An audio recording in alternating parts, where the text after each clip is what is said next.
موضوع الدرس في أحوال السعداء يوم القيامة سورة الحديد تفسير ابن كثير. الحمد لله رب العالمين والصلاة والسلام على أشرف الأنبياء والسيد المرسلين سيدنا محمد وعلى آله وأصحابه أجمعين. اللهم صل على سيدنا محمد وعلى آل سيدنا محمد كما صليت على إبراهيم وعلى آل إبراهيم في العالمين إنك حميد مجيد. أعوذ بالله من الشيطان الرجيم. بسم الله الرحمن الرحيم. يوم ترى المؤمنين والمؤمنات يسعى نورهم بين أيديهم وبأيمانهم بشراكم اليوم جنات تجري من تحتها الأنهار خالدين فيها ذلك هو الفوز العظيم. يوم يقول المنافقون والمنافقات للذين آمنوا انظرونا نقتبس من نوركم قيل ارجعوا وراءكم فالتمسوا نورا فضرب بينهم بسور له باب باطنه فيه الرحمة وظاهره من قبله العذاب.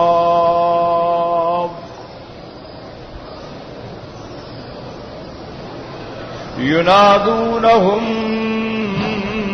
ألم نكن معكم قالوا بلى ولكنكم فتنتم أنفسكم وتربصتم وارتبتم وغرتكم الأماني حتى جاء أمر الله وغركم بالله الغرور. فاليوم لا يؤخذ منكم فدية ولا من الذين كفروا مأواكم النار هي مولاكم وبئس المصير.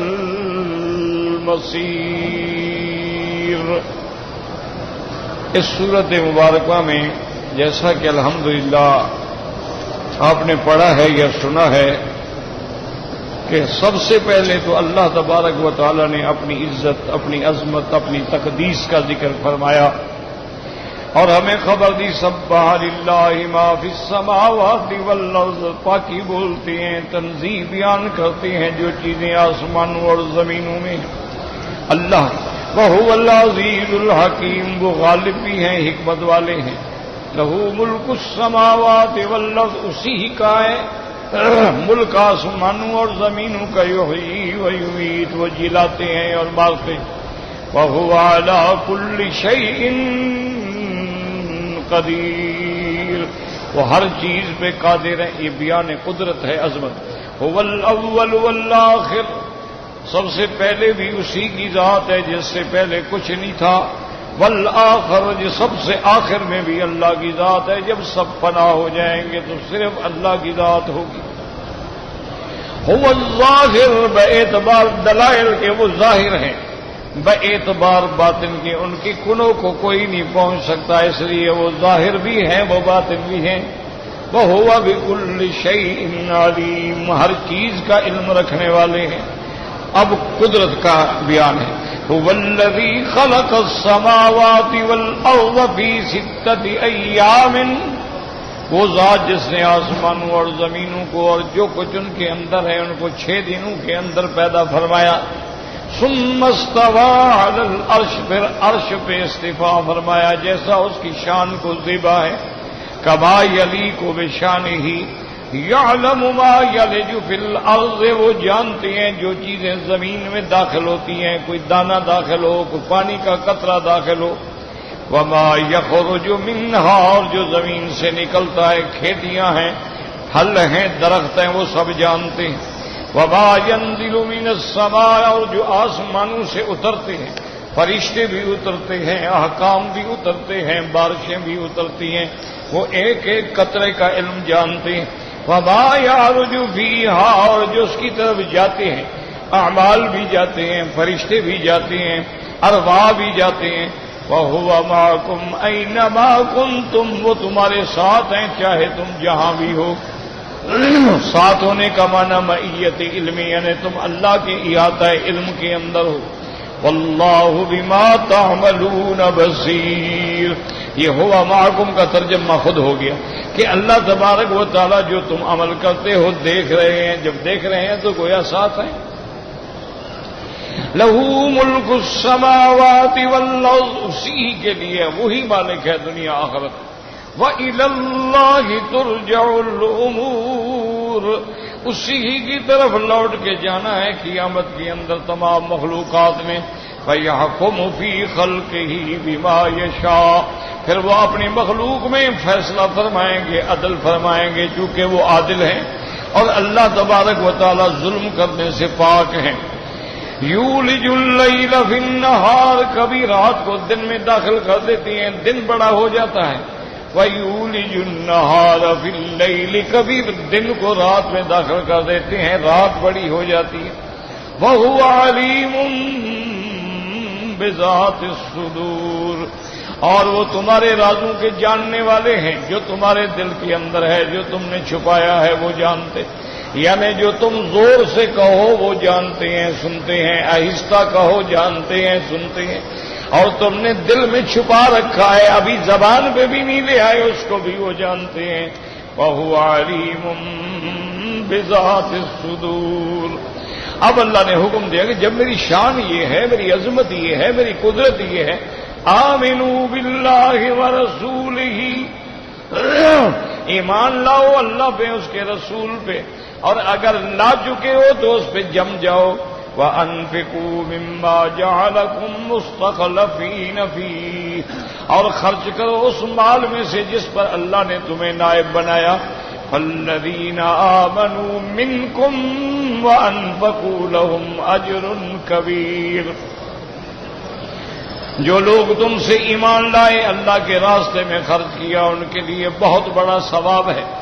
وَمَا لَكُمْ، استفہام ہے، وَمَا لَكُمْ لَا تُؤْمِنُونَ بِاللَّهِ وَالرَّسُولُ يَدْعُوكُمْ، کیا چیز ہے، کیا بات ہے کہ تم کیوں ایمان نہ لے آؤ، حالانکہ رسول بلا رہے ہیں، لِتُؤْمِنُوا بِرَبِّكُمْ، تاکہ تم اپنے رب پر ایمان لاؤ۔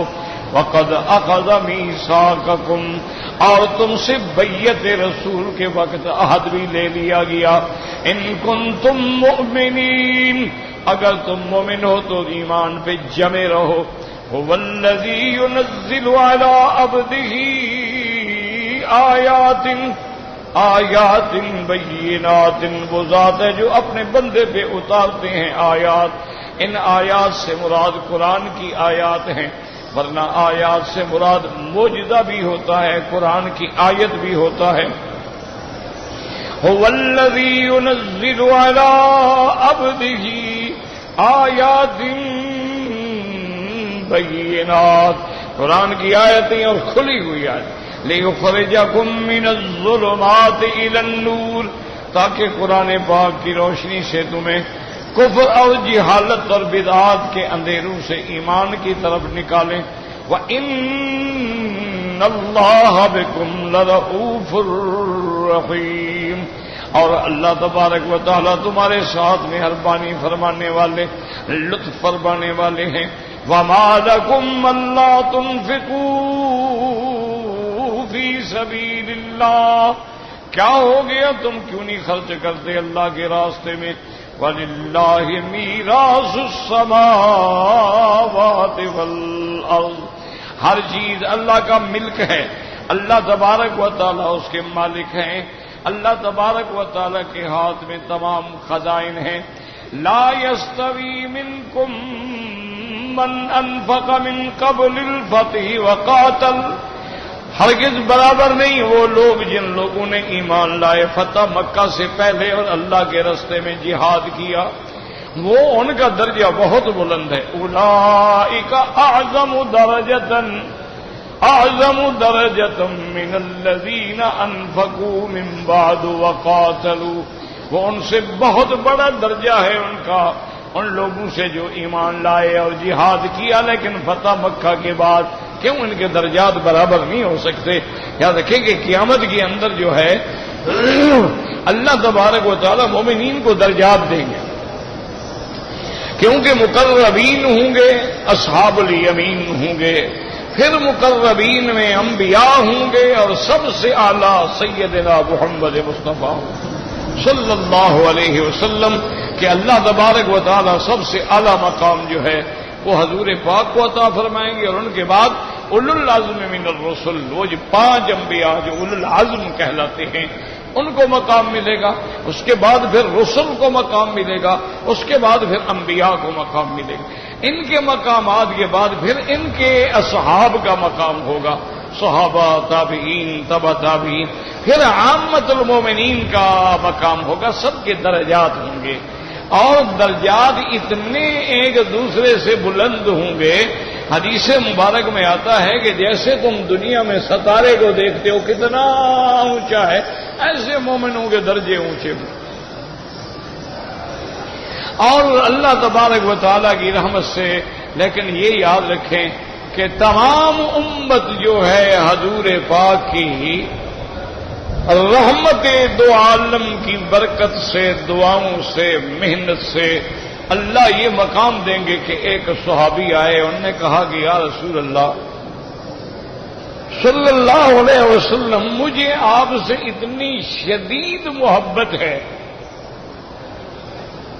میں گھر جاتا ہوں مجھ سے بیٹھا نہیں جاتا، میں پھر دوڑ کے آتا ہوں آپ کی زیارت کر کے پھر گھر جاتا ہوں، کام پہ جاتا ہوں تو میں یہ کام میں دل نہیں لگتا پھر دوڑ کے آ جاتا ہوں. چلو دنیا میں تو میرے محبوب ہم گزار لیں گے، لیکن آخرت میں آپ تو ہوں گے اعلیٰ مرتبے میں اور ہم ہوں گے نیچے، تو پھر وہاں کیا ہوگا؟ تو سرکار دو عالم نے 2 لفظوں میں اتنی بڑی بات کہہ دی ہے. مومنو اگر غور کرو نا تو سارے مسئلے حل ہو جائیں. رحمت دو جہاں نے فرمایا میرے صحابی تم غم کیوں کرتے ہو؟ المرء مع من احب، قیامت میں بھی ہر بندہ اپنے محبوب کے ساتھ ہوگا، وہاں بھی تم مجھے ملو گے.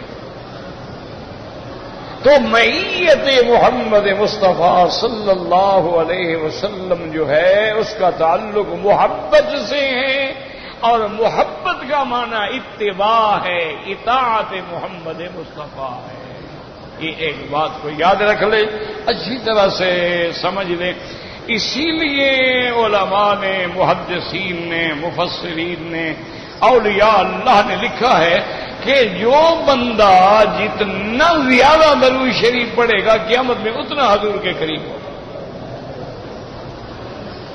اور پھر یہ بھی علماء نے لکھا ہے کہ سب سے زیادہ قریب کون ہوں گے؟ محدثین ہوں گے، مفسرین ہوں گے، علماء ہوں گے، کیونکہ وہ ہر وقت حدیث پڑھتے ہیں قال قال رسول اللہ صلی اللہ علیہ وسلم صلی اللہ علیہ وسلم، تو ان کا درود تو سب سے زیادہ ہوگا. تو جب درود سب سے زیادہ ہوگا تو قرب بھی اتنا حضور صلی اللہ علیہ وسلم کا زیادہ ہوگا. یعنی معنی یہ ہے کہ حضور تشریف لایا کریں گے اور اپنے ایمان والوں کو زیارت کرایا کریں گے. تو اس لیے سب سے بڑی، اور یہ تو قرآن ہے نا، کوئی مولویوں کی بات نہیں کہ قل ان کنتم تحبون اللہ، اللہ نے فرمایا میرے محبوب آپ کہہ دیں اپنی امت کو کہ تم اللہ کے بھی محبوب بننا چاہتے ہو تو بس میری اتباع کرو. فاتبعونی یحببکم اللہ، اتباع کا معنی کیا ہے؟ جو حکم دیا کرو، جس سے روکا رکو، اپنے عقیدے نہ گھڑو. اتباع کا معنی یہ ہوتا ہے، یاد رکھو. حضور نے فرمایا کہ طواف کے 7 چکر ہیں، کوئی 8 کرے تو پاگل ہے. وہ 7 ہی رہیں گے، 8 نہیں ہو سکتے۔ حضور پاک نے فرمایا ہے کہ حجر اسود سے شروع کرو، اگر 1 میٹر پہلے شروع کرے طواف نہیں ہوگا، بعد میں شروع کرے طواف نہیں ہوگا۔ حضور نے حکم دیا صفا سے شروع کرو، مروہ سے کرے صفا مروہ نہیں ہوگا۔ منع ہے اتباع محمد مصطفیٰ۔ بس اسی بات کو سمجھو، اللہ کرے اللہ تمہارے دلوں میں یہ بات ڈال دیں۔ اتباع کا معنی یہ نہیں ہوتا ہے کہ ہم اپنے طریقے ایجاد کریں، اتباع کا معنی یہ نہیں ہوتا ہے کہ اب اذان سے پہلے ہم صلاۃ و سلام پڑھیں۔ اتباع کا معنی یہ ہوتا ہے کہ جو اذان بلال نے دی ہے، ابی محذورہ نے دی ہے، عبداللہ ابن ام مکتوم نے دی ہے، اس میں نہ ایک لفظ زیادہ ہوگا نہ کم ہوگا۔ بعض لوگ سمجھتے نہیں، پھر ایک دوسرے سے غصے میں آ جاتے ہیں، ایک دوسرے کو کافر بناتے ہیں، الزام لگاتے ہیں، یہ منکر رسول ہیں، یہ وہابی ہیں، ان کے دل میں محبت حضور کی نہیں ہے۔ یہ باتیں کہنے سے نہیں ہوتی ہیں، بات صرف اتنی ہے کہ اذان مثلا اذان جو ہے حضور کے زمانے میں صرف ایک بار ہوئی کے ساتھ، یعنی تقریباً یوں سمجھ لیں کہ 40 سال کے بعد نبوت ملی، 65 سال میں یا 63 سال میں حضور نے وفات فرمائی، 23 سال اذان ہوتی رہی، مکے میں بھی، مدینے میں بھی، سفر میں بھی، حضر میں بھی۔ اذان دینے والا بلال ہے، کبھی ایک اذان سے پہلے تو صلاۃ و سلام پڑھ دیتے، تو ہمارے لیے بھی رستہ نہیں کہہ رہا تھا۔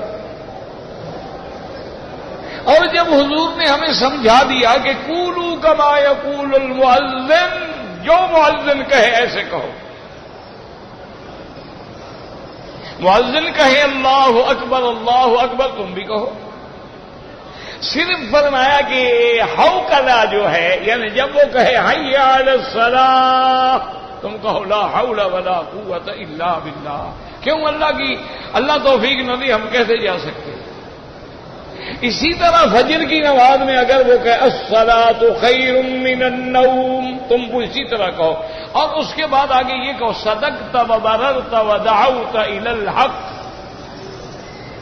اور حضور نے فرمایا جب وہ اذان ختم کرے تو تم بھی کہو لا الہ الا اللہ محمد الرسول اللہ، اللہم صل علی محمد وعلى آل محمد كما صليت على إبراهيم وعلى آل إبراهيم في العالمين وبارك على محمد وعلى آل محمد كما باركت على إبراهيم وعلى آل إبراهيم في العالمين إنك حميد مجيد اللهم رب هذه الدعوة التامة والصلاة القائمة آت محمد الوسیلۃ وابعثہ مقاما محمودا۔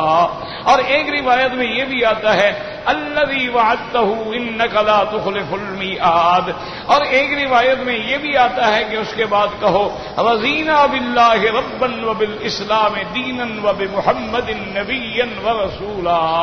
تو یہ جو ہمیں حضور نے سکھلایا ہے، حضور کا فرمان اولا ہے کہ ہم تو محبت میں کرتے ہیں۔ کیا معنی ہے محبت میں کرتے؟ بس یہی بات سمجھنے والی ہے کہ محبت معنی ہے المحب لمن یحب مطیع، محبت کرنے والا اپنے محبوب کا غلام ہوتا ہے، اطاعت کرتا ہے کہ جو حکم ہے اسی کے ہو۔ اب آپ دیکھیں جی، آپ نماز پڑھتے ہیں الحمدللہ، اللہ سب کو نمازی بنائے، دعا کریں جو نہیں پڑھتے اللہ ان کو ہدایت دے، اللہ ان کو توبہ کی توفیق دے۔ اب دیکھیں نا جی، ہم نے رکوع میں کیا پڑھنا ہے؟ ہاں جی پڑھ لو، ثواب ہی ہوگا نا، تو 1 لاکھ لکھا جائے گا، وہ گھاٹے کا سودا تو ہے نہیں۔ کیا پڑھیں گے رکوع میں؟ اچھا، اب اگر رکوع میں کوئی پڑھے اللہم صلی علی سیدنا محمد، نماز ہو جائے گی؟ کیوں؟ وہ اچھا کام کر رہا ہے، درود شریف پڑھ رہا ہے۔ اچھا، سجدے میں ہم کیا پڑھیں گے؟ اب سجدے میں کوئی آدمی کہے الصلاۃ والسلام علیک یا رسول اللہ، نماز ہو جائے گی؟ اچھا اب جب ہم اٹھیں گے تو کیا کہیں گے؟ سمع اللہ لمن حمدہ ربنا لک الحمد حمدا کثیرا طیبا مبارکا کما یحب ربنا ویرضا. اگر اکیلے ہیں اور بھی کہہ سکتے ہیں الحمدللہ ملء السماوات وملء الارض وملء ما بینہما وملء ما فیہ وملء ما شئت من شیء بعد. اگر تہجد اور بھی کہہ سکتے ہیں اللہم باعد بینی وبین خطایایا کما باعدت بین المشرق والمغرب. یہ حدیث میں ہے. اچھا اب کوئی رکوع سے کھڑا ہو اور کہے الصلاۃ والسلام علیک یا رسول اللہ، نماز ہو جائے گی؟ کیوں؟ کہ اتباع کے خلاف ہے. یہی چیز ہے جو تمہارا میلاد ہے، عرس شریف ہے، قوالی شریف ہے، کل شریف ہے، 7 جمعراتیں ہیں، 40واں، سب بدعات ہیں. اور حضور نے فرما دیا کل بدعت ضلالہ، ہر بدعت گمراہی ہے، اور کل ضلالۃ فی النار، ہر گمراہی کا ٹھکانہ جہنم. اب تمہاری مرضی، جھنڈیاں لگاؤ، تمہاری مرضی، روضہ شریف کے جلوس نکالو، جو مرضی آئے کرو. یہ ڈرامہ ہے، مذہب ہے کیا ہے؟ ہمیں عقل کی بات کرو. سرکار دو جہاں رحمت دو عالم صلی اللہ علیہ وسلم، اتباع یہ تھی. صحابہ نے حکم، حضور نے حکم دیا، صحابہ نے جان لوٹا. یہ ہے اتباع. عمر ابن سہیل نے جب حضور کے صحابہ کا منظر دیکھا تو اس نے اپنے قریش مکہ سے کہا، اس نے کہا بھائی واللہ اللہ کی قسم میں نے بڑے بڑے بادشاہوں کے دربار دیکھے ہیں، یہ دربار ہی نرالا ہے کہ حضور جو حکم فرماتے ہیں صحابہ جان دینے کے لیے تیار. حضور وضو فرماتے ہیں، جو پانی بچ جاتا ہے فوراً صحابہ لے کے اپنے چہروں پہ مل لیتے ہیں. حضور پاک لعاب دہن اگر ڈالتے ہیں صحابہ لے کے اپنے چہروں پہ مل لیتے ہیں. حضور پاک کا پسینہ گرتا ہے صحابہ لے کے اپنے بدن پہ لگا دیتے ہیں، عطر کا کام دے رہا. یہ عشق ہے حضور کا. یہ کہاں کا عشق ہے کہ داڑھی بھی مڈاتا ہے، شراب بھی کبھی کبھی پی لیتا ہے، کاروبار سارا جوئے سے کرتا ہے اور سود سے کرتا ہے، سگریٹ ہی ہاتھ میں ہے اور روضہ رسول پہ بھی کھڑا ہے یا نبی سلام علیکہ. یہ تو مجھے نہیں سمجھ آتی. مجھے تو ڈر ہے کہ خدا کسی بے ادبی بھی نہ پکڑ لیں قیامت میں کہ تم میرے نبی کے روضے پر آ کر بھی تمہیں ادب نہیں آیا، حیا نہیں آیا، شرم نہیں آیا. کم از کم وہ 8 دن تو تم داڑھی نہ مڈاتے. بھائی لوگ فلموں میں بھی تو ڈرامے کرتے ہیں، جو تم وہ ڈرامے طور سے شکل داڑھی رکھ لیتے. کچھ تو شرم ہو نا، کچھ تو ادب ہو کہ بھی میں حضور کی مواجہ مبارک میں صلاۃ السلام پڑھنے جا رہا ہوں. جب میں نے سوٹ پہنا ہوا ہے، جب میری عورت، میری بہن، میری بیٹی نے چہرہ کھولا ہوا ہے، تو کیا ضرورت ہے صلاۃ السلام پڑھنے کی؟ یعنی آپ اندازہ کریں کہ وفات کے بعد مسلمانوں خدا کے لیے مسئلے سنو، اپنی طرف سے نہ کہہ دیا کرو یہ وہابی ہے، یہ دیوبندی ہے، یہ تبلیغی ہے، یہ فلان ہے، یہ فلان. سیدہ عائشہ صدیقہ فرماتی ہیں کہ میرے حجرے میں حضور پاک دفن ہوئے، میں صلاۃ السلام پڑھنے کے لیے اپنے گھر میں چلی جاتی تھی تو میں اپنا چہرہ مبارک جو ہے نہیں چھپاتی تھی. پھر میرا ابا دفن ہوا تو میں چہرہ مبارک نہیں چھپاتی تھی. جب عمر داخل ہوا تو میں نے اندر جانا چھوڑ دیا.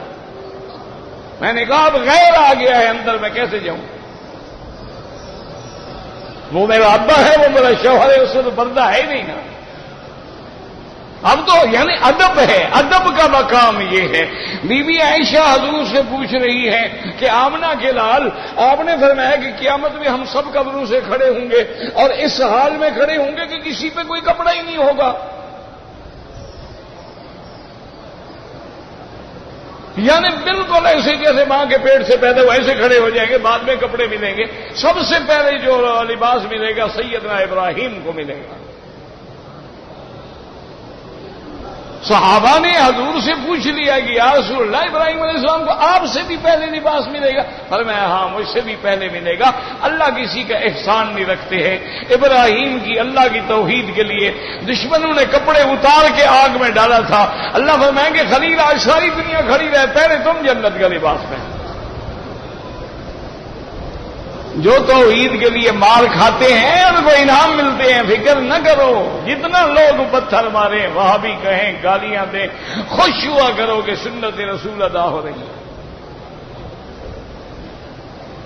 تو بی بی عائشہ نے پوچھا کہ یا رسول اللہ بڑی عجیب بات ہے کہ اب ایک قبرستان ہے, یہاں عورت دفن ہے, یہاں مرد ہے, یہاں عورت ہے, وہاں مرد ہے, یہاں عورت ہے, یہاں مرد ہے, اور کوئی کہاں کا ہے کوئی کہاں کا ہے, اجنبی ہے. تو قیامت والے دن بغیر کپڑوں کے ہم عورتیں کھڑی ہوں گی. یعنی بی بی عائشہ کو مرنے کے بعد قیامت والے دن بھی پردے کا فکر ہے کہ میرے پردے کا کیا ہوگا. حضور نے فرمایا عائشہ کیا کہہ رہے ہیں؟ انہوں نے کہا حضور آپ نے ہم نے فرمایا عائشہ میں نے کہا ہے اور میرا فرمان سچ ہے, لیکن جب قیامت سے اٹھیں گے وَتَرَاهُمْ سُكَارَىٰ وَمَا هُمْ بِسُكَارَىٰ وَلَٰكِنَّ عَذَابَ اللَّهِ شَدِيدٌ. اور دوسری جگہ قرآن کہتے ہیں وَتَرَىٰ كُلُّ أُمَّةٍ جَاثِيَةً كُلُّ أُمَّةٍ تُدْعَىٰ إِلَىٰ كِتَابِهَا. اور چوتھی جگہ قرآن کہتا ہے وَنُفِخَ فِي الصُّورِ فَإِذَا هُمْ قِيَامٌ يَنظُرُونَ. آپ نے فرمایا بی بی جس کی آنکھیں کھل گئیں وہ کھلی رہیں گی, پھٹ جائیں گی, اور کوئی نظریں جھکا کے ایسے کھڑے ہوں گے جیسے کوئی نشے میں ہو. وہ نشہ نہیں, وہ عذاب کی دہشت ہوگی. کس کو طاقت ہوگی کہ نظر پھیر کے کسی کو دیکھے؟ آپ نے فرمایا کیا کہہ رہی ہو بی بی عائشہ؟ اس دن کسی کو طاقت ہوگی؟ کوئی نظر اٹھا نہیں سکے گا. اللہ تبارک و تعالیٰ کے حشر کے بعد جو احوال ہیں ان کی اتنی دہشت ہوگی, اتنی وحشت ہوگی کہ لوگ بھول جائیں گے. اور بعض لوگ جو ہیں ایک وقت ایسا بھی آئے گا سب اپنے گھٹنوں کے بل پڑے ہوئے ہوں گے. جو گھٹنوں میں پڑے ہوں گے وہ کیا دیکھیں گے؟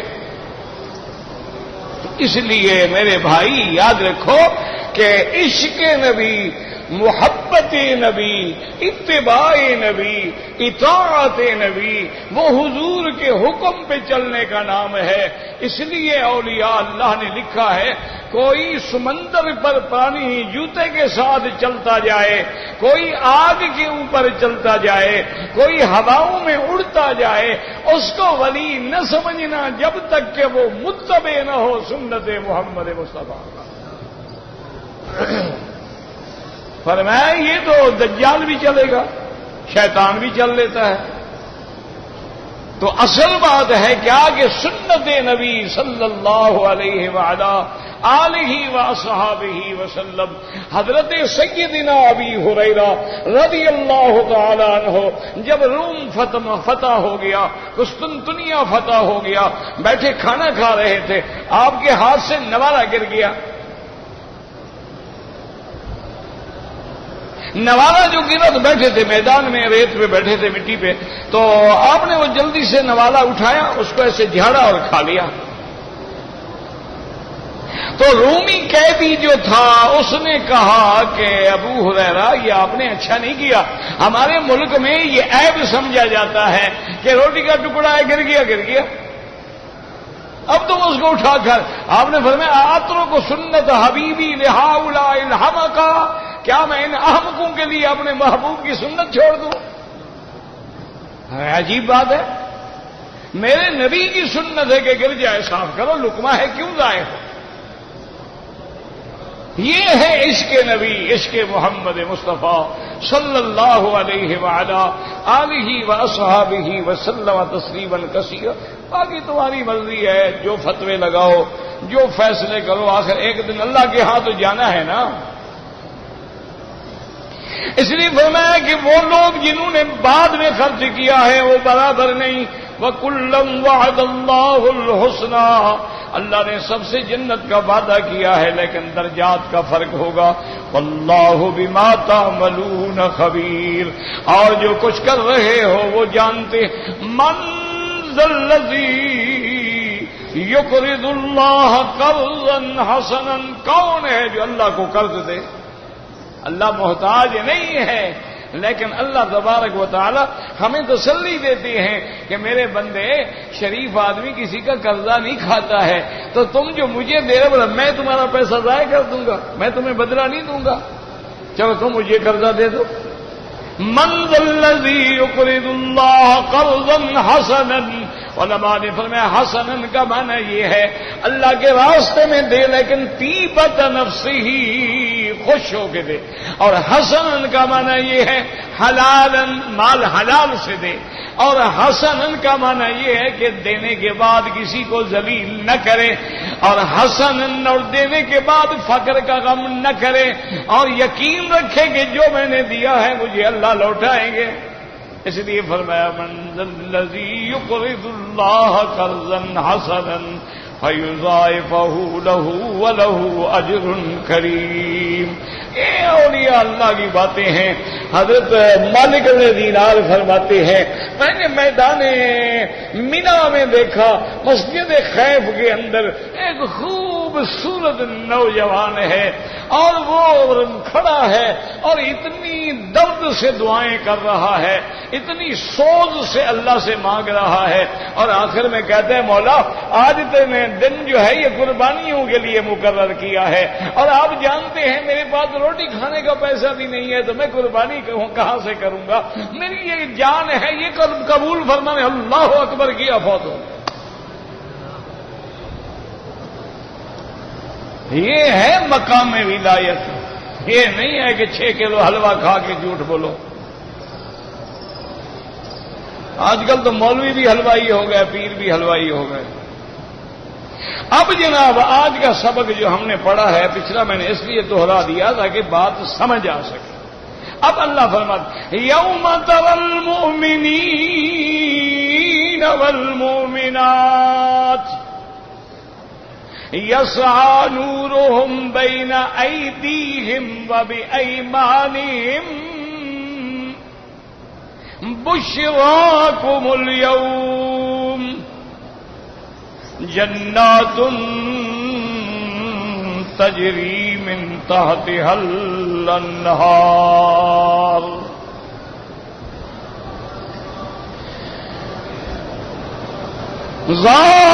خالدین فیہا ذالک هو الفوز العظیم. اللہ فرماتے ہیں میرے محبوب میرے مدنی صلی اللہ علیہ وسلم، یاد رکھو کبھی قرآن میں خطاب براہ راست نبی کو ہوتا ہے لیکن مراد ساری امت ہوتی ہے. جب حضور کو خطاب فرمایا جا رہا ہے تو امت تو آپ کے تابع ہے. یوم ترا، جب آپ دیکھیں گے، یا آئے قرآن پڑھنے والا مومن، جب قیامت میں مومنوں کو، مومن مرد اور مومن عورتیں، یاد رکھو اسلام نے عورت کے مقام کو کبھی نہیں گرایا، اللہ نے اس کی شان بلند کی ہے. من عمل صالحا من ذکر او انثى وهو مؤمن، تم میں جو اچھے عمل کریں گے مرد ہو یا عورت، دونوں برابر. ان المسلمین والمسلمات، مسلمان مرد مسلمان عورتیں، والمؤمنین والمؤمنات، مومن مرد مومن عورتیں، سب برابر. نماز فرض ہے، مرد پہ بھی فرض ہے عورت پہ بھی فرض ہے. روزہ فرض ہے، مرد پہ بھی فرض ہے عورت پہ بھی فرض ہے. لیلۃ القدر ہے، مرد کو بھی ملے گی عورت کو بھی ملے گی. حج فرض ہے، مرد پہ بھی فرض ہے عورت پہ بھی فرض ہے. زکوٰۃ فرض ہے، مرد پہ بھی فرض ہے عورت پہ بھی فرض ہے. اللہ نے سب کو برابر رکھا ہے. لیکن برابری کا معنی یہ تو نہیں ہوتا نا جیسے آج جاہل کہتے ہیں او جی عورت کو تو مرد کے بالکل مساویانہ حقوق دینے چاہیے، عورت مرد برابر ہیں، کیا معنی یعنی جیسے عورت بچہ جنتی ہے اب مرد بھی بچہ جننا شروع کریں گے، وہ بھی حقوق برابر کریں گے نا. وہ ماں بنتی ہے یہ بھی ماں بنے گا، وہ بیوی بنتی ہے یہ بھی بیوی بنے گا. کیا معنی ہے مساوات کا؟ ہاتھ کی 5 انگلیاں تمہاری برابر نہیں ہیں تو مرد عورت کو برابر کرنے کے لیے نکلے ہوئے ہو. ایک باپ کے 2 بیٹے ہیں، دونوں کا عقل برابر نہیں ہے، دونوں کی صحت برابر نہیں ہے، دونوں کا قد برابر نہیں ہے. اللہ کا ایک نظام ہے، اگر سب برابر ہوں تو پھر جناب وہ گھوڑی کون باندھے گا؟ سب تو برابر ہو گئے، سردار ہو گئے، حمام کون دھوئے گا؟ یہ نظام ہے. ورنہ اللہ نے عزت و عظمت میں، ایمان میں، جنت میں، نعمتوں میں اللہ نے مرد کو بھی دیا عورتوں کو بھی دیا. اس لیے فرمایا یوم تری المؤمنین والمؤمنات، اور آگے اللہ فرماتی ہیں یسعی نورہم بین ایدیہم وبایمانہم، آپ دیکھیں گے کہ نور ان کے آگے ان کے دائیں نور ہوگا.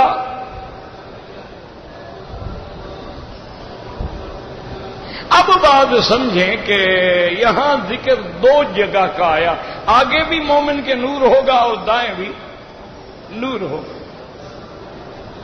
بائیں کا بھی ذکر نہیں ہے اور پیچھے کا بھی ذکر نہیں ہے. قرآن کو سمجھنے کی کوشش کرو. یسعی نورہم بین ایدیہم وبایمانہم، آگے اور دائیں نور ہوگا. کیا مانا؟ یعنی واقعتاً نور ہوگا. یہ نہیں کہ ایسے بات ہے جیسے اب ہم کہتے ہیں قرآن نور ہے یعنی نور ہدایت ہے، یہ مانا تو نہیں ہے کہ اندھیرے میں کھول کے ہم پڑھ لیں گے. تو یہ آگے دائیں کا ذکر کیوں ہے؟ اس پر علماء نے جواب دیے ہیں. پہلا جواب تو یہ سن لیں. پہلا تم نے کہا ہے کہ اگر ایک جہت کا یا 2 جہتوں کا ذکر کر دیا گیا ہے تو باقی معلوم ہے، اس کے ذکر کی ضرورت ہی نہیں. جیسے حدیث میں آتا ہے من قال لا الہ الا اللہ دخل الجنہ، جس نے لا الہ الا اللہ کہا وہ جنت میں، لیکن محمد رسول اللہ نہ کہے وہ سیدھا جہنم میں جائے گا. تو جنت میں کیسے داخل ہوگا؟ تو معنی یہ ہے کہ ایک جز کا ذکر ہو گیا، دوسری جز معلوم ہے. کبھی لا الہ الا اللہ کہے گا تو محمد رسول اللہ کہنا پڑے گا. کیوں؟ لا الہ الا اللہ کا سبق دینے والا کون ہے؟ محمد رسول اللہ ہے. اگر حضور نہ آتے ہمیں توحید کا کیا پتا، ہمیں اللہ کی الوہیت کا کیا پتا ہے. وہ ایک ہمارے بزرگ تھے، وہ فوت ہو گئے، بڑے اللہ والے تھے، عالم بھی تھے اور فقیر بھی تھے، مجذوب بھی تھے. تو وہ کبھی کبھی بیٹھے ہوتے نا بڑے موڈ میں، تو آگے کہتے ہیں مولوی مکی ٹھیک ہے جو کچھ ملتا ہے خدا سے ملتا ہے، لیکن خدا محمد مصطفیٰ سے ملتا ہے. میرے نبی پہ کلمہ نہیں پڑھو گے تو خدا کیسے ملے گا؟ میرے نبی کی اتباع نہیں کرو فاتبعونی یحببکم اللہ، میری اتباع کرو تب اللہ محبوب بنائے گا. تو اللہ کس کی وجہ سے ملیں گے؟ تو اس لیے بعض علماء نے فرمایا کہ کبھی جہتین کا ذکر ہوتا ہے لیکن باقی خود بخود سمجھ آ جاتی ہے. للہ المشرق والمغرب، مشرق و مغرب اللہ کے لیے ہے، تو شمال جنوب تمہارے لیے ہے. لیکن مشرق مغرب کا ذکر کر دیا جاتا ہے مانا سب کچھ اللہ کے لیے. ایک جواب تو یہ ہے. دوسرا جواب علماء نے یہ دیا ہے کہ اصل میں یہ لوگ جو ہیں یہ ایمان والے ہوں گے، مومنین مومنات، ان کو اللہ تعالی نامہ اعمال داہنے ہاتھ میں دیں گے. نامہ اعمال داہنے ہاتھ میں ہوگا اور اللہ کے عرش کے بھی یہ داہنی جانب ہوں گے. تو چونکہ نامہ اعمال ہی داہنے ہاتھ میں ہے اور ہیں بھی ان یمین العرش، تو نور بھی ان کے دائیں ہوگا، آگے ہوگا، بائیں نہیں ہوگا۔ تو بعض علماء نے رحمہم اللہ علیہم اجمعین نے یہ جواب بھی دیا ہے۔ اچھا، لیکن ایک بات سمجھیں کہ قرآن پاک جو ہے نا جی، تھوڑا توجہ کریں گے تو قرآن سمجھ۔ اب دیکھو مثلا میرے پاس بیٹری ہے، میں لائٹ مارتا ہوں، لائٹ سامنے ہے، ٹھیک ہے، لیکن جو میرے پیچھے ہیں، جو ادھر والے ہیں ادھر، وہ بھی تو روشنی دیکھ لیں گے نا؟ نہیں سمجھ آ رہی بات؟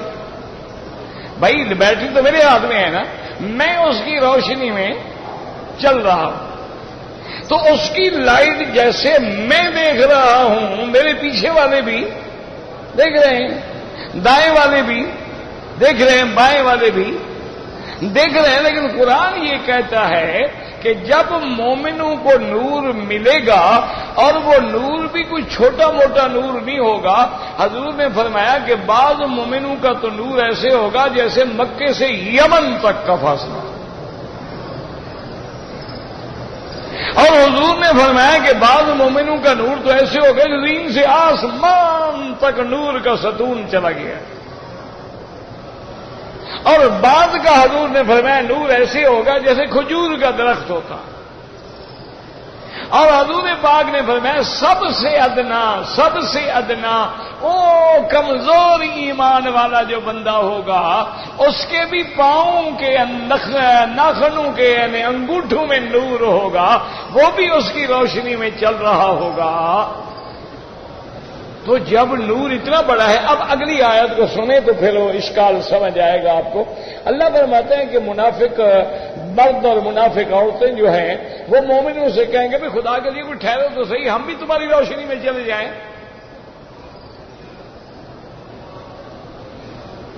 بھئی ان کو کہنے کی کیا ضرورت پڑ گئی جب اتنے مومنین جا رہے ہیں اور ان کا اتنا بڑا نور ہے، تو اس نور سے اب دیکھیں نا سورج کہاں ہے، چاند کہاں ہے، لیکن اس کا نور سے سب فائدہ اٹھا رہے ہیں کہ نہیں؟ مومن بھی اٹھا رہے ہیں، کافر بھی اٹھا رہے ہیں، سب اٹھا رہے ہیں۔ تو جب اتنا بڑا نور ہوگا تو منافق کیسے کہیں گے بھی ٹھہر تو صحیح، ہمیں آنے دو، نقتبس من نورکم، ہم بھی تمہارے نور سے کوئی تھوڑا سا فائدہ اٹھا لیں۔ تو یہ کیا مطلب ہے جب نور اتنا بڑا ہو تو پیچھے والوں کو مانگنے کی ضرورت ہی نہیں پڑے گی۔ اب دیکھیں نا کئی دفعہ ایسا ہوتا ہے، گاڑی چلا رہے ہیں، ہماری بیٹری لائٹ فیل ہو گئی، لیکن آگے جو گاڑیاں جا رہی ہیں ان کی لائٹ میں آدمی چلا جاتا، کیوں؟ وہ روشنی ہمیں بھی تو نظر آ رہی ہے نا۔ تو بات سمجھیں کہ قیامت کے معاملات الگ ہوں، قرآن کو سمجھیں، غور کریں۔ دنیا میں پانی نہروں میں اوپر سے نیچے آتا ہے، ٹھیک ہے، لیکن قیامت میں اگر مومن اشارہ کرے گا تو نیچے سے اوپر بھی چلا جائے گا۔ دنیا میں نہریں کھودی جاتی ہیں، ان کی دیواریں ہوتی ہیں، پانی درمیان میں بہتا ہے، لیکن جنت میں پانی جو ہے یعنی پوری سڑک کے اوپر نہر بن کے خود چلے گا، کوئی دیوار کی ضرورت ہی نہیں۔ اچھا، یہاں پانی جو ہے نہریں زمین پہ بنائی جاتی ہیں، وہاں آسمان اور زمین کے درمیان ہوا میں معلق نہریں کھڑی ہوں گی، حکم دے گا مومن تو برسے گا ورنہ نہیں۔ تو اب سمجھ آیا کہ آخرت کا نظام الگ ہے، کہ اللہ جو نور مومن کو دے گا وہ صرف مومن کی عینک دیکھ سکتی ہے، دوسری والے کے پاس ایمان کی عینک ہی نہیں، ان کو نظر ہی نہیں آئے۔ بات کو سمجھ، دیکھیں نا قرآن، یہ میرے سامنے تفصیل کھلی ہوئی ہے۔ اب جس کی نظر مضبوط ہے وہ تو دیکھ لے گا نا، میری نظر کمزور ہے، میں تو بغیر عینک کے نہیں دیکھ سکتا ہوں، تو اللہ اس نور کو مومن کے لیے ایسا مختص کر دیں گے کہ جب تک اللہ کا حکم نہ ہو اتنے بڑے نور سے بھی کوئی منافق فائدہ نہیں اٹھا سکے گا۔ بات کو سمجھ رہے ہیں اچھی طرح سے؟ تو اس لیے فرمایا کہ نور جو ہے ان کے آگے اور دائیں ہوگا، اور پیچھے منافق روتے رہیں گے، ان کو نور کا فائدہ نہیں حاصل ہو سکتا، یہ ان کے لیے خاص۔ اصل بات یاد رکھو یہ ہے کہ جب ہم پہلی منزل ہے قبر. دعا کرو اللہ آسان فرما دے. اللہ ہر مسلمان جو فوت ہو گئے ہیں ان کی قبروں کو اپنی رحمت سے نور سے بھر دیں, ان کی وحشت کو دور فرما دیں, ان کے لیے ان کی قبروں کو جنت کا باغ بنا دیں. قبر کے بعد جب ہم اٹھیں گے تو وہ ایک دہشت ہوگی. اس کے بعد پھر ایک کیفیت ہوگی کہ ہم گھٹنوں کے بل پڑے ہوں گے. پھر ایک کیفیت ہوگی کہ نامہ اعمال تقسیم ہوگا.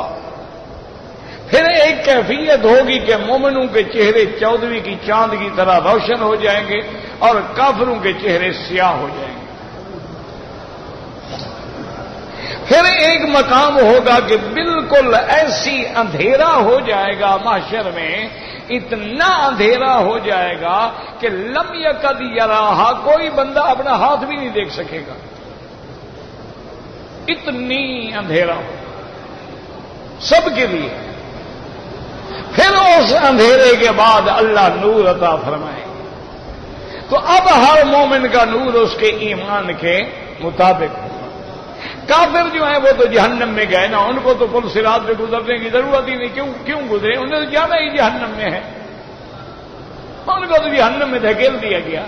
اب جو منافق تھے دنیا میں ظاہراً ایمان اور اندر کفر تھا, اللہ پاک آج ان سے بھی انتقام لیں گے. ان کو تھوڑا سا روشنی ملے گی, پھر ایک دم بجھ جائے گی.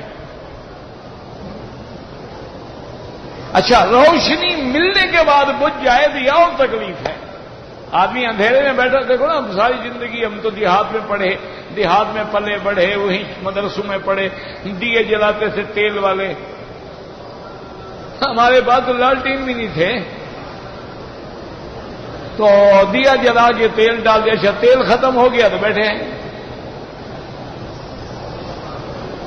تو اس وقت بھی گزارا ہو جاتا تھا, لیکن جب لائٹ آ گئی ہے, آگے چلی جائے تو یہ بہت بڑا عذاب ہے. تو اس لیے اللہ ان کو نور دیں گے, آئے گا خوش, فوراً نور بجھ جائے گا. اللہ پاک یعنی حکم دیں گے, جیسے تم نے تھوڑا سا ایمان ظاہر کیا تھا نا, آج ہم نے بھی تھوڑا سا تو تمہیں مزہ چکھا دیا ہے نا. پھر چونکہ تم منافق تھے تو انجام تمہارا وہی ہوگا. تو اب مومن جب یہ کیفیت دیکھیں گے کہ اس کو نور تو ملا تھا لیکن بجھ گیا, تو اب وہ پکاریں گے ربنا اتمم لنا نورنا, یا اللہ ہمارے اوپر رحمت فرمانا, یا اللہ ہمارے ہاتھ ساتھ یہ نہ ہو کہ ہمارا نور بھی چل جائے, ہمیں کامل مکمل تام نور عطا فرما دینا.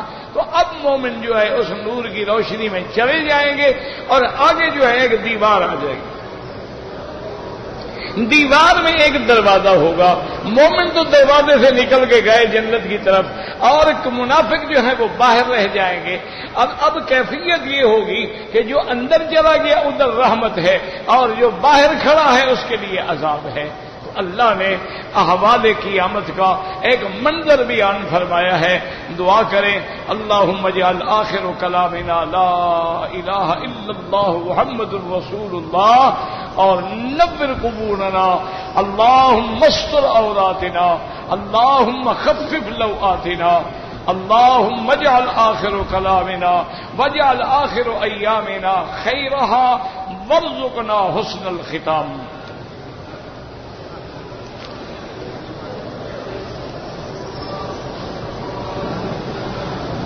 کہتے ہیں جی کہ آسمان جو ہے یہ تو ہے کہ تہ در تہاں, بالکل آسمانوں کے بارے میں تو ہے نا سبع سماوات طباقا, لیکن زمینوں کے بارے میں اتنا لفظ ہے وَمِنَ الْأَرْضِ مِثْلَهُنَّ, زمینیں بھی آسمانوں کی طرح ساتھ ہیں. بس اس کے اندر اللہ نے یہ نہیں فرمایا کہ زمینوں کے درمیان میں بھی فاصلہ ہوگا. تو جب قرآن نے ہمیں نہیں بتایا ہے تو اس لیے علماء فرماتے ہیں اب ہموہ کما اب ہم اللہ, جو بات اللہ بتا دے ٹھیک ہے, نہیں بتائی تو نہیں بتائی ہے. آسمانوں کا بتا دیا کہ فرق ہوگا اور درمیان میں 500 سال کا سفر ہوگا, لیکن زمین کے بارے میں اتنا کہا گیا وہ ہیں تو ساتھ, لیکن کیا ان میں بھی فاصلہ ہے یا وہ پرت ہیں اکثر علماء یہی کہتے ہیں کہ زمینوں کے ترت ہیں، ایک تا ہے، ایک تا ختم ہوئی، پھر دوسری، پھر تیسری، پھر چوتھی، پھر پانچویں، پھر چھٹی۔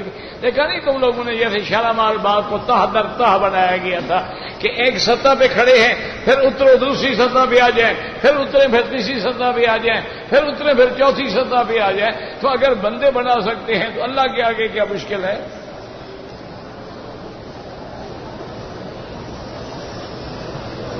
کہتے تھے کہ قرآن و حدیث کی روشنی میں عرش اور کرسی کی وسعت کے بارے میں میرا بھائی پہلی بات تو یہ یاد رکھو کہ ایسے سوالات کا ہمیں فائدہ کیا ہے؟ کوئی ہم سے پوچھے گا کہ عرش کتنا بڑا ہے،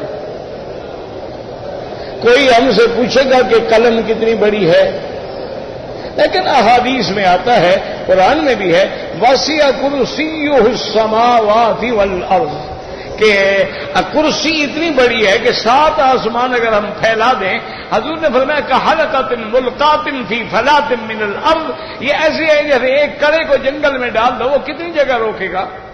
یہ 7 آسمان و زمین کرسی کے سامنے اتنی جگہ بھی روکیں گے۔ اور فرمایا پھر عرش اتنا بڑا ہے، کرسی اس کے آگے کا حلقات ملقات فی فلاۃ من الارض، کہ وہ بھی ایک کڑے کے برابر ہوگی۔ اور اسی طرح قلم کے بارے میں بھی آیا ہے کہ اول ما خلق اللہ القلم، تو بعض روایات میں آتا ہے طولہ ما بین السماء والارض، وہ اتنی بڑی قلم ہوگی جیسے یہاں سے آسمان تک ہو۔ پھر اللہ اس کو حکم دیں گے اکتب ما کان وما یکون وما هو کائن الی یوم القیامہ۔ تو بہرحال لیکن ہمیں ان بحثوں میں پڑھنے کی ضرورت کیا ہے؟ مجھے بتائیں۔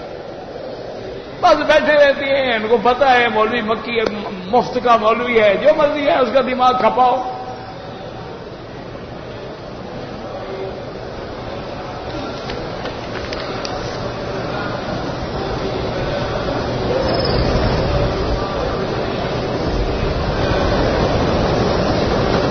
کہتے ہیں جی کہ اگر ایک آدمی ہے اپنی بچی کو نماز میں لاتا ہے اور نماز کے دوران بھی اس کو اٹھا کے کھڑا رہتا ہے، سجدے میں بٹھا دیتا ہے، پھر اٹھا لیتا ہے، بھائی نماز اس کی ہو جائے گی، لیکن اگر مجبوری ہو، یہ تو نہیں نا کہ روزانہ اٹھا کے لے آئے۔ 1-2 دفعہ کے واقعات ہیں کہ حضور پاک نے سجدہ لمبا کر دیا چونکہ بچہ اوپر تھا، لیکن اس کا مطلب یہ نہیں ہوتا کہ روزانہ تم بچی کو اٹھا کے لے آؤ۔ تو بچی کی ماں کیا کرتی ہے؟ بچی تو تم اٹھا کے پھر رہے ہو۔ اس نے کہا ہوگا ٹھیک ہے 9 مہینے میں نے اٹھایا، اب چلا 9 مہینے تم بھی تو اٹھاؤ نا۔ عورتیں چلاک ہوتی ہے نا، وہ ایک دن سیدھا کیسے ہوگا مرد؟ نماز ہو جاتی ہے۔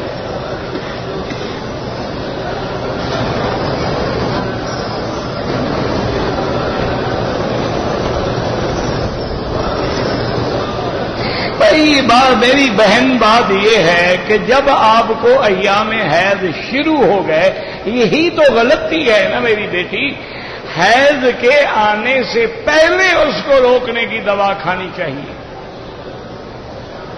اگر حیض آنے کے بعد آپ کھائیں گی کیا فائدہ ہے؟ حیض تو شروع ہو گیا، اب تو آپ کو حیض کے دن پورے کرنے ہیں۔ حیض کے آنے سے پہلے کھاتے، خون نہیں آتا، دھبا کچھ نہیں ہے، لیکن تم نے تو زبردستی حیض کے دنوں میں گولی کھا کے حیض روکا اور طواف کر لیا، دم پڑ گئی، کیونکہ تم نے گویا ایام حیض میں طواف کیا ہے۔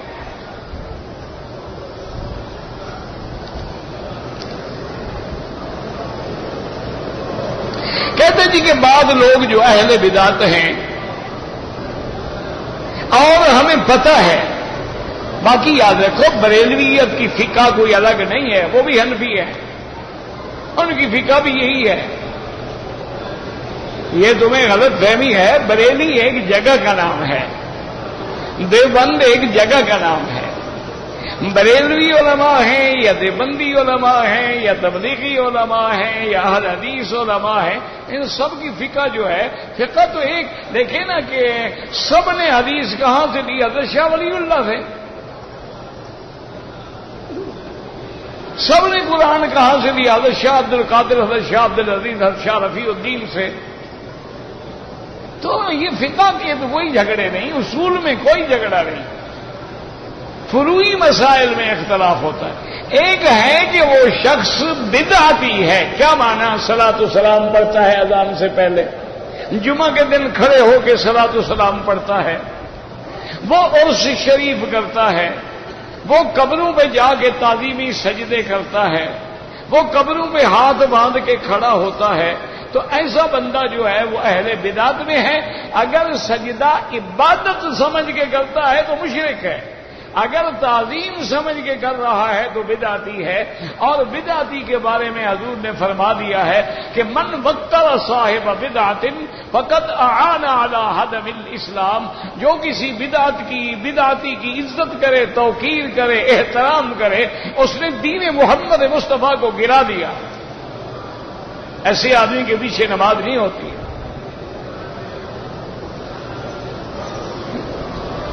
کہتے جی کہ اگر بہنیں اپنی مرضی سے اپنی جائیداد کا حصہ بھائی کو دینا چاہیں، بالکل جائز ہے جناب، لیکن پہلے آپ بہنوں کو جس کی انتقال کر دیں، ان کو قبضہ دے دیں، پھر وہ تمہیں دے دیں۔ ان کو پتا ہے ظالم بھائی ہے، دینا تو ہے نہیں، خام خواہ کیوں لاٹھیاں کھائیں، اب یہ آپ کو دیا، ہم نے بھائی پہ قربان، کیا کرے گا یہ؟ تم بہنوں کا حصہ ان کے نام کر کے ان کو قبضہ دے دو، پھر بہن تمہیں دے دے، ورنہ قیامت میں ایک ایک انچ کا حساب دو گے۔ کوئی عورت اپنا حصہ نہیں چھوڑنا چاہتی۔ کون آج دنیا میں پاگل ہو گیا اپنی جائیداد چھوڑ دے گا؟ کہتے کہ عربی لوگ جو ہیں تھوڑی چھوٹی داڑھی رکھتے ہیں، تو ہم نے کوئی ان کا کلمہ پڑھا ہے یا نبی پاک کا کلمہ پڑھا ہے؟ ہمیں ان سے کیا کہ محمد سے وفا تو نے تو ہم تیرے ہیں، اگر وہ حضور کی سنت میں نہیں چلیں گے ہمیں کیا ہے ان سے؟ کہتے ہیں جی کہ جو کہتے ہیں سبھی مسلک ٹھیک ہے، بالکل ٹھیک ہے۔ 4 فقہ ہیں، امام ابو حنیفہ، امام مالک، امام شافعی، امام احمد ابن حنبل رحمہم اللہ علیہم اجمعین، اللہ ان سب پہ کروڑوں رحمتیں فرمائے۔ یہ 4 حق ہیں اور 4 متبع محمد مصطفیٰ ہیں، صرف فہم میں فرق ہے، سوچ میں فرق ہے، یا ایک امام کو حدیث ملی ہے دوسرے کو نہیں ملی ہے۔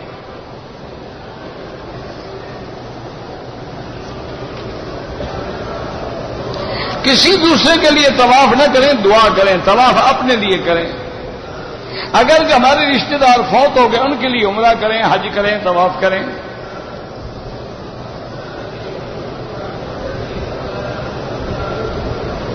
اگر میں اخبار میں کام کروں اور اشتہار لانے ہوتے ہیں، عورتوں کی تصویریں بھی بنانی ہوتی ہیں، بالکل نہ بنایا کرو، چھوڑ دو، اللہ کے پاس رزق کے خزانے، اور ساری دنیا اخبار میں کام کرتی ہے۔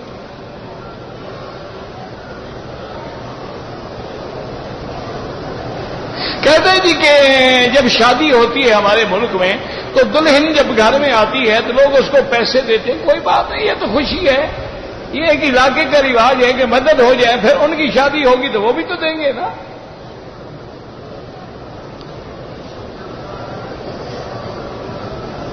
کہتے ہیں جی کہ بعض لوگ ہمیں کہتے ہیں کہ جو ہدایہ کی کتاب ہے احادیث کے خلاف ہے۔ میرے خیال میں ان کو ہدایہ کس نے لکھا ہے اس کا نام مجھے بتا دو، میں تمہاری بات مان لیتا ہوں۔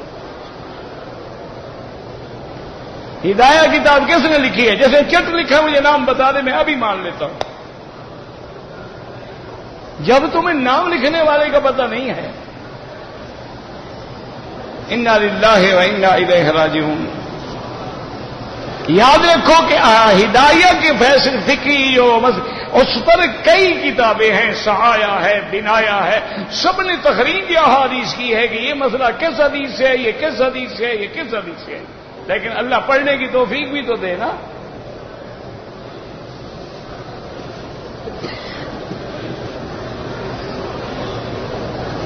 کہتے ہیں جی کہ مجھے ایک آدمی نے کہا کہ رفع یدین کرنے والی حدیثیں زیادہ ہیں، نہ کرنے والی تھوڑی ہیں۔ چل شکر ہے، مان تو لیا نا کہ ہیں تو صحیح نا، جھگڑا تو ختم ہو گیا، پھر لڑائی کس بات کی؟ ہم کہتے ہیں ہمیں ایک حدیث دکھا دو، جھگڑتے کیوں ہو؟ زیادہ تو بہت ہیں، ایک دکھا دو جس میں حضور نے حکم دیا دکھا دو بس میں تمہارے ساتھ ہوں، نہ جھگڑا نہ قصہ نہ کہانی. جھگڑے والے مولوی اور دنیا میں تھوڑے ہیں، میں تو جھگڑے والا ہوں نہیں الحمد. لیکن نا حضور نے ہمیں سکھایا ہے اذا کبر فکبروا، جب امام کہے اللہ اکبر تم تکبیر کہو. اذا رکع فرکعوا، جب رکوع کرے تم رکوع کرو. اذا سجد فاسجدوا، جب سجدہ کرے تم سجدہ کرو. اذا قرأ فانصتوا، جب پڑھے تم چپ رہو. اذا قال غیر المغضوب علیہم ولا الضالین فقولوا آمین، جب وہ کہے ولا الضالین تم کہو آمین. اور جب وہ کہے سمع اللہ لمن حمدہ تم کہو ربنا ولک الحمد. یہ حضور نے ساری نماز سکھائی کہ نہیں؟ تو یہ بھی سکھا دیتے کہ کس کس رکعت پہ رفع دین کرنی ہے.